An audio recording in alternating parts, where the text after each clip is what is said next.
Hello guys, আসসালামু আলাইকুম। আশা করি সবাই কেমন আছো। আজকে আবার একটু নিউ ভিডিও নিয়ে চলে আসলাম। পল্লিগ্রাম টিভি একটি নিউ আপডেট দিয়েছে। আপডেটটির নাম হলো বোনের দাবি। বোনের দাবি ভিডিওটি যারা যারা এখনো দেখেনি তারা পল্লিগ্রাম অফিসিয়াল চ্যানেলে গিয়ে দেখে আসতে পারো। হ্যাঁ, তার আগে একটি রেকর্ড জানাই, যারা যারা আমার ছোট্ট ইউটিউব চ্যানেলটিকে সাবস্ক্রাইব করেনি তারা আমার ছোট্ট ইউটিউব চ্যানেলটিকে সাবস্ক্রাইব করে আমাদের ভিডিওর পাশে দেখবেন, যেন আমরা নিউ নিউ আপডেটগুলি তোমার ওখানে যা পৌঁছায় আর তোরা দেখতে পারেন। চলো এবার শুরু করা যাক। বনের দাবি ভিডিওটি দিয়েছিল।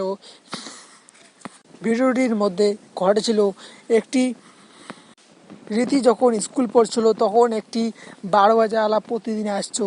তখন রীতি প্রতিদিনে ওর কাছ থেকেই 12 ভাজা খেত। তারপর একদিন ওই 12 ভাজা না আসার কারণেই তার বউকে পাঠিয়ে দেয়। তারপর রীতিরা ভাবে তার দাদারা কই। তখন 12 ভাজার বউ বলেই, আমার আমার বরের খুব অসুখ। সেই শুনে রীতিরা সবাই দৌড়ে গিয়ে দেখে আসে। তারপর রীতি বলে, তোমার কি হয়েছে? তখন 12 ভাজা বলেই, তখন আমার হার্ট অ্যাটাক হয়েছে। তারপর শুনেই তার তার চিকিৎসা করার জন্য প্রায় 1.5 লাখ টাকা লাগবে। তার জন্য রীতিরা এই দায়িত্ব নেয়।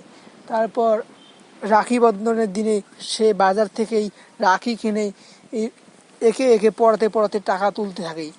আরেকটি ছেলে এসে তখন তার রাখি পরাইতে গিয়েই যখন ওর কাছ থেকেই পয়সা চায়, তখন সে একটি রীতিকে থাপড় মেরে সেখান থেকেই রীতি চলে যায়। তারপর এই ভিডিওটার মধ্যে খুব ধামাকাদার হয়েছে। যারা যারা এখন দেখেনি তারা পল্লিগ্রাম অফিসিয়াল চ্যানেলটি গিয়ে দেখে আসতে পারুন।